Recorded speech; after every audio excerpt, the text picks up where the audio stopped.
ce geste de toi viendra mon secours.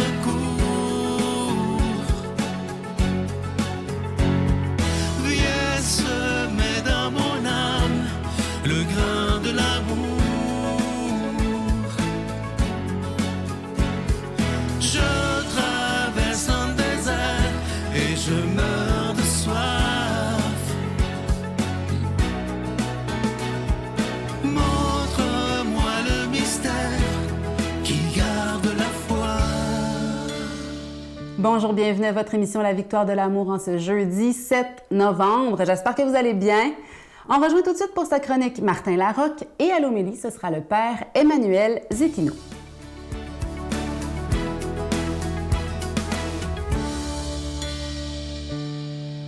Bonjour, les victorieux, les victorieuses et tous ceux qui doutent encore. Je sais que vous êtes de moins en moins, puis ça me réjouit. J'adore ça. Moi, là, je vais vous parler cette semaine de l'amitié. OK? Puis moi, parler de l'amitié, c'est comme être un cordonnier mal chaussé. Je suis pas le meilleur en amitié parce que je sais jamais si je dois appeler ou pas appeler ou prendre rendez-vous ou donner des nouvelles. Qu'est-ce que je donne comme nouvelles? Est-ce que j'invite? Est-ce que je vais déranger les gens? Est-ce que je vais être de trop? C'est compliqué dans ma tête. Je suis bien seul, moi, dans la vie. Mais là, plus je vieillis, plus je me demande, est-ce que je dis ça parce que je me suis isolé de l'amitié ou je me suis fait croire que j'étais bien seul, puis je sais que c'est de moins en moins vrai. J'aime ça, avoir des gens autour de moi puis des amis. Alors, j'ai fait une petite recherche. J'ai essayé de voir qu'est-ce qu'on dit sur l'amitié qui pourrait m'encourager, m'illuminer, vous encourager si vous êtes dans cette gang-là aussi, tu sais. Je sais que ça prend pas une tonne d'amis dans la vie. Je le sais, mais entretenir cette amitié-là, ce que j'ai appris, et là j'en ai fait une liste, mais de plusieurs listes, les vrais amis ne se perdent pas. Ça, c'est rassurant, parce que tu croises beaucoup de monde. Il y a des gens avec qui je veux être ami, ou des gens avec qui j'ai été ami, puis le temps nous ont séparés. Mais les vrais amis, ils se perdent pas. Ils reviennent. Il y a une notion à différencier aussi entre est-ce que je passe du bon temps avec ou je dois passer beaucoup de temps avec. Vous aurez compris que moi, je penche du côté du bon temps. C'est sûr que le temps que je suis avec, je veux que ce soit le fun, riche, amusant, simple. SFAF, vous rappelez-vous de ça? Simple, fluide, facile, agréable. Je veux que ce soit quelque chose de easy breezy. Donc, faire la différence. Bon temps ou beaucoup de temps? La vraie amitié n'a pas besoin de s'exprimer tous les jours.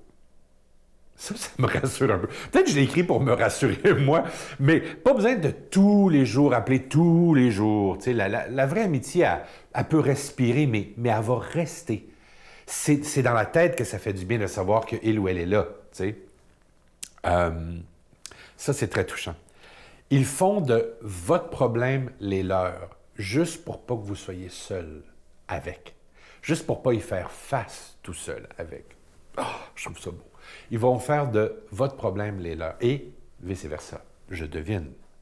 Juste pour pas être seul dans les combats ou les obstacles ou les montagnes à passer, tu sais. Les vrais amis, ils voient la peine dans vos yeux au moment où tout le monde voit juste le sourire. C'est tellement beau, ça. Eux, ils savent.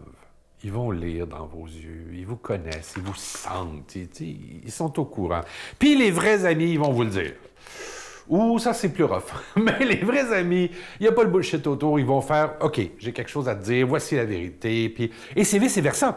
Puis, dans la définition de l'amitié, on pouvait lire « L'amitié, c'est une forme de sympathie et de bienveillance qu'une personne témoigne à une autre. » OK? Et ça va dans les deux sens. J'ai même trouvé une phrase, 4 siècles avant Jésus-Christ, qui disait « L'amitié, c'est une bienveillance réciproque qui rend deux êtres soigneux du bonheur l'un de l'autre. » Non, mais comment, ça c'est beau. Qui rend l'être soigneux l'un du bonheur de l'autre. Ça, c'est la phrase exacte. Un ami, ça pardonne pas puis ça excuse pas. Un ami, ça comprend. C'est un luxe dans une relation d'être compris. C'est pas le temps qui joue contre l'amitié, c'est la réciprocité qu'on rend pas à l'autre. On en vaut tous la peine. Bonne semaine. Notre Père qui es aux cieux, Que ton nom soit sanctifié, que ton règne vienne, que ta volonté soit faite sur la terre comme au ciel. Donne-nous aujourd'hui notre pain de ce jour. Pardonne-nous nos offenses, comme nous pardonnons aussi à ceux qui nous ont offensés. Et ne nous laisse pas entrer en tentation, mais délivre-nous du mal, car c'est à toi qu'appartiennent le règne, la puissance et la gloire pour les siècles des siècles. Amen. La Victoire de l'amour vous invite à célébrer 30 ans d'amour au Centre Vidéotron de Québec, le samedi 24 mai 2025, de 13h à 17h. En chanson, Mélissa Bédard, Patrick Normand et Nathalie Laure, ainsi que Guylaine Tanguay. Témoignages et conférences avec Sœur Angèle, l'ex-mannequin international Dominique Bertrand, David Bernard, Christine Michaud, Martin Larocque, Claire Jacques, Victor et l'équipe de la Victoire de l'amour. Billets en vente maintenant sur lavictoiredelamour.org. Je suis tellement content de vous présenter ce magnifique cadeau du mois de novembre. Il s'agit d'un très, très beau bracelet qui est en pierre volcanique blanche avec une belle breloque d'une croix qui est en acier inoxydable. Ce cadeau, il est déjà béni. Et je vous rappelle évidemment que ça se donne c'est autant pour les femmes que pour les hommes. Évidemment, mon livre « Vide ton sac à dos » est toujours disponible. Et cette belle carte de Jésus qui est en acier inoxydable où il est écrit « Ne crains rien car je suis avec toi », c'est toujours disponible. Je vous rappelle que vous recevrez un cadeau du mois avec un don de 25 $. Et si vous en voulez deux, c'est avec un don de 40 $. Vous recevrez également un reçu pour fin d'impôt. Et je veux prendre le temps aujourd'hui de vous remercier de tout mon cœur, au nom de toute l'équipe de la Victoire de l'amour, de ce que vous faites et de ce que vous ferez pour la Victoire de l'amour. Je vous dis souvent, ne soyez pas seulement des spectateurs, mais devenez des collaborateurs et des protecteurs de la foi, parce que nous sommes présentement la seule émission sur un grand réseau à travers toute l'Amérique du Nord qui est francophone. Alors, faisons en sorte que ça dure encore pour des dizaines et des dizaines d'années. Voici comment vous procurer ces cadeaux. Par la poste, vous nous écrivez à La Victoire de l'amour, casier postal 120, succursale Boucherville, à Boucherville, J4B 5E6. Ou par téléphone, par carte de crédit, du lundi au jeudi, de 8h à 17h, au 514-523-4433. Ou à notre numéro sans frais, le 1-888-811-9291. Vous pouvez aussi faire votre don par Internet sur notre site web au www.lavictoiredelamour.org. Avec votre don, vous recevrez aussi un reçu pour fin d'impôt. Merci de donner des mains à la Providence.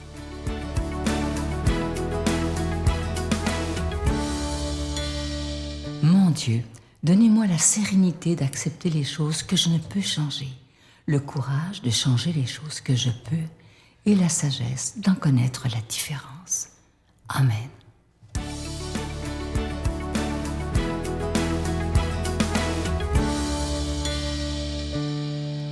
Que l'amour de Dieu soit avec vous.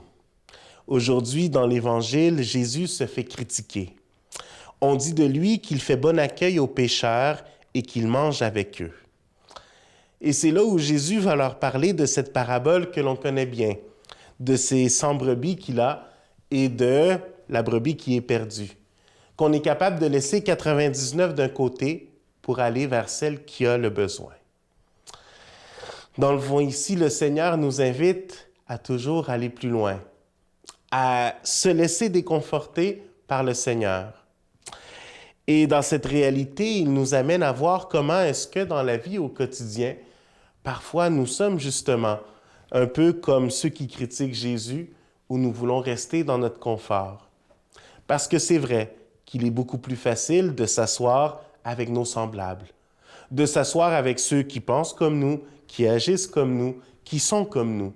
Parce que comme ça, bien, on peut partager sur les mêmes choses que l'on parle d'habitude sans que personne vienne nous contredire ou nous questionner. Mais ce n'est pas ce que le Seigneur veut. Le Seigneur veut qu'on se dépasse, qu'on aille plus loin. Et des fois, même dans mon horaire de prêtre, c'est un peu ce qui m'arrive. Parce que oui, j'essaye de placer tous mes rendez-vous quand la semaine commence, quand le mois commence. Et là, peu à peu, surtout quand une personne malade appelle, ça vient débousseler tout un horaire. Parce que je n'avais pas planifié aller à l'hôpital, je n'avais pas planifié lui porter la communion. Et c'est là où, dans justement ce sentiment d'être déstabilisé, le Seigneur souvent me permet de faire des rencontres incroyables. Parce que c'est des personnes qui sont dans un besoin immédiat de Dieu. Et finalement, comme prêtre ordonné, bien, je suis là pour ça, pour aller leur porter le sacrement des malades, pour aller leur donner la communion. Donc, ça fait partie intégrale de ma mission, mais c'est être capable de se laisser déranger. L'été dernier, j'ai eu la chance d'être une semaine au complet à Lourdes, un temps de retraite, un temps de prière. Et durant cette semaine-là, quelque chose qui m'a impressionné, c'est de voir comment des jeunes sont capables de donner de leur temps, surtout dans le mouvement scout, pour pouvoir prendre soin d'un malade durant une semaine. Et une fois que j'étais assis un peu au loin de la grotte, donc je la voyais, la grotte, je priais devant Marie, mais je n'étais pas dans toute la foule. Et il y a justement 2 jeunes qui sont venus s'asseoir, un jeune homme et une jeune fille, qui prenaient soin d'une personne malade. Et c'est là où j'en ai profité pour leur poser des questions, parce que je trouvais ça admirable. Et comment est-ce que, dès le point de départ, ils prenaient cette personne malade avec eux? Donc, dans le train, pour le transport, pour se rendre de l'Allemagne jusqu'à Lourdes. Et comment à Lourdes, au quotidien, ils étaient présents pour eux. Ils les amenaient durant la messe à la grotte, ils les amenaient durant la procession au flambeau, et comment ils étaient capables de voir ce geste vraiment comme un don d'apprentissage. Parce que je voyais dans leurs yeux cette, justement, transformation qu'ils vivaient. Comment est-ce qu'ils donnaient leur temps, quelque chose de petit, mais en même temps, comment est-ce qu'ils recevaient en grandeur? Comment ils étaient capables de voir que le soin qu'ils donnaient à ces personnes malades était quelque chose de beaucoup plus grand. Et pour moi, je trouve que c'était quelque chose de très inspirant. Parce que moi, j'y allais avec des pèlerins. Oui, des pèlerins qui avaient peut-être des petits pépins de genoux, de santé, mais rien de grave. Et je les accompagnais. Mais en même temps, de voir eux, comment prendre soin à chaque instant de cette personne qui était soit alitée ou qui était dans le fauteuil, qu'il fallait pousser, qu'il fallait diriger, qui parfois fallait nourrir directement à la bouche. Je trouvais ça admirable de voir de ces gestes qui, justement, eux, se laissaient pousser par l'esprit pour aller dans un terrain qui n'était pas le leur, parce qu'ils n'étaient pas spécialisés dans le soin aux malades. Mais volontairement, durant leur année, ils voulaient donner une semaine au Seigneur et c'était le moyen qu'ils avaient pris. Et je pense que c'est là où on voit que le Seigneur est capable de justement bénir et transformer toute bonne action. Et je suis sûr que chacun de ces jeunes qui ont donné une semaine recevront bénédiction par-dessus bénédiction parce qu'ils se sont donnés plus que soi-même. Alors, à leur exemple, moi, je vous bénis au nom du Père et du Fils et du Saint-Esprit. Je vous salue Marie, pleine de grâce. Le Seigneur est avec vous. Vous êtes bénie entre toutes les femmes, et Jésus, le fruit de vos entrailles, est béni. Sainte Marie, Mère de Dieu, priez pour nous pécheurs, maintenant et à l'heure de notre mort. Amen.